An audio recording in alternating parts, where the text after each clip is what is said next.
Hi friends, welcome to சப்பாடு நல்லா இருக்கு channel. எல்லாரும் எப்படி இருக்கீங்க?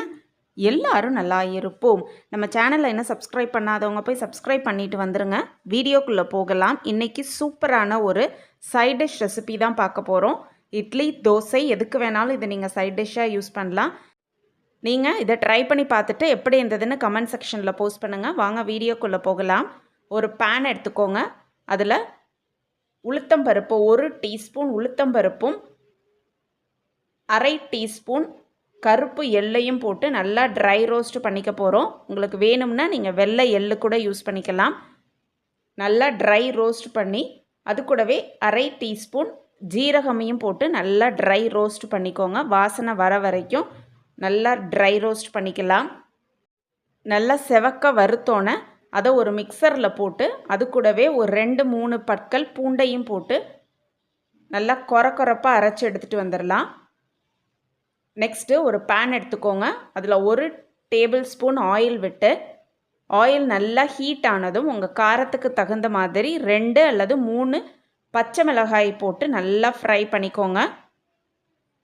அது கூடவே நம்ம க்ளீன் பண்ணி எடுத்து வச்சுருக்க கொத்தமல்லி இலைகளையும் போட்டு நல்லா வதக்கிக்கோங்க. நெக்ஸ்ட்டு 2-3 தக்காளியையும் போட்டு நல்லா வதக்கிக்கலாம். இப்போ நம்ம மிக்சரில் கொரப்பாக அரைச்சி எடுத்துகிட்டு வந்திருக்கோம். உளுத்தம்பருப்பு, ஜீரகம், கருப்பு எள்ளு, பூண்டு அந்த மிக்சரோட இப்போ நம்ம வதக்கி வச்சுருக்க கொத்தமல்லி, தக்காளி, பச்சை மிளகாய் அதையும் போட்டு நல்லா ஒரு சட்னி பதத்துக்கு நல்லா அரைச்சி எடுத்துகிட்டு வந்திருக்கலாம். அது கூட இந்த டிஷ்ஷுக்கு தேவையான உப்பையும் போட்டு நல்லா அரைச்சி பேஸ்ட்டாக அரைச்சி எடுத்துகிட்டு வந்துடுங்க. இப்போ தாளிப்பு செஞ்சிடலாம். ஒரு பேனில் ஆயில் விட்டு ஆயில் நல்லா ஹீட் ஆனதும் கடுகும் உளுந்தும் போட்டு நல்லா ஃப்ரை பண்ணிக்கோங்க. அது கூடவே 2-3 பூண்டு பற்களையும் போட்டு நல்லா ஃப்ரை பண்ணிக்கோங்க. கொஞ்சமாக கருவேப்பிலையும் போட்டு எல்லாம் பொன்னிறமாகிற வரைக்கும் நல்லா ஃப்ரை பண்ணி நம்ம அரைச்சி எடுத்து வச்சுருக்க சட்னிக்குள்ளே இதை மிக்ஸ் பண்ணி சர்வ் பண்ணி பாருங்கள். சாப்பிட்டுக்கிட்டே இருப்பாங்க. ஏந்திரிக்கிறதுக்கு மனசே வராது. சுட சுட ஆவி பறக்க இட்லி செஞ்சு அது கூட இந்த சட்னியை வச்சு சர்வ் பண்ணி பாருங்கள். எல்லாருமே பாராட்டுவாங்க உங்களுக்கு. இப்போ நம்ம சட்னி ரெடி ஆகிடுச்சு. அதை ஒரு பவுலில் ட்ரான்ஸ்ஃபர் பண்ணிக்கோங்க.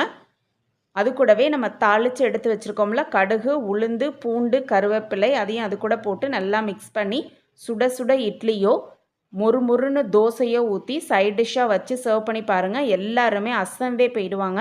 இந்த ரெசிபி உங்களுக்கு பிடிச்சிருந்ததுன்னா லைக் பண்ணுங்கள், ஷேர் பண்ணுங்கள், சப்ஸ்கிரைப் பண்ணுங்கள். அப்படியே பக்கத்தில் இருக்க பெல் ஐக்கானையும் கிளிக் பண்ணிக்கோங்க. அப்போ தான் நம்ம சேனல் போடுற எல்லா வீடியோஸும் உங்களுக்கு நோட்டிஃபிகேஷன் வரும். நோட்டிஃபிகேஷன் வந்தோன்னே வீடியோவை ஸ்கிப் பண்ணாமல் கடைசி வரைக்கும் பார்த்துட்டு ஒரு லைக்கையும் போட்டுருங்க, கமெண்ட்டையும் போட்டுருங்க ஃப்ரெண்ட்ஸ். Bye friends.